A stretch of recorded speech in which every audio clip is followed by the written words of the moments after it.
బాగీని ఓదారుస్తూ ఉంటాడు అమర్. ఎందుకండి నాకు చెప్పలేదు మా అక్క గురించి అని చెప్పి. అరుంధతి అక్కే మా అక్కనే ఎందుకండి చెప్పలేదని చెప్పి బాగా ఏడుస్తూ ఉంటుంది బాగి అయితే మాత్రం. ఇదంతా బయట నుంచి మనోహరి వింటూ ఉంటుంది తలుపు చరుని విని.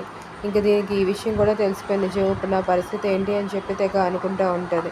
ఇంకా అక్కడ చూస్తే అరుంధతి కూడా చాలా బాధపడుతూ ఉంటుంది. బాగీకి నిజం తెలిసి ఎలా ఉందో ఏంటో అని చెప్పి.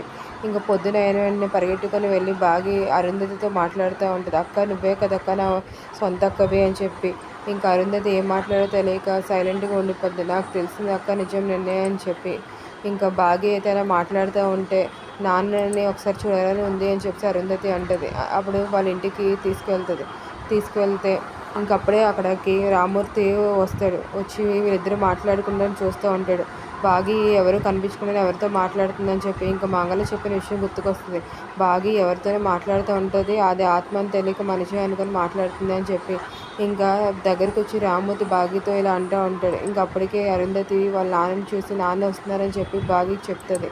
నాన్న అనుకొని పిలుస్తుంది బాగి అయితే వాళ్ళ నాన్న. ఇంకా దగ్గరికి వచ్చి నాన్న అప్పుడు చెప్తా ఉంటే రామ్మూర్తికి అక్కతో మాట్లాడుతున్నాను నాన్న అని చెప్పి. అప్పుడు అరుంధతి దగ్గరికి వచ్చి వాళ్ళ నాన్న భుజం మీద వాలితే ఇంకా రామ్మూర్తి ఫీల్ అవుతాడు. అరుంధతి తన భుజం మీద వాలిందని చెప్పి. అప్పుడు రామ్మూర్తి తన కన్న కూతురు చూసుకున్నట్టు చాలా ఆనందపడుతూ ఉంటాడు. ఇంకా బాగి అరుంధతి వాళ్ళ నాన్న మంచి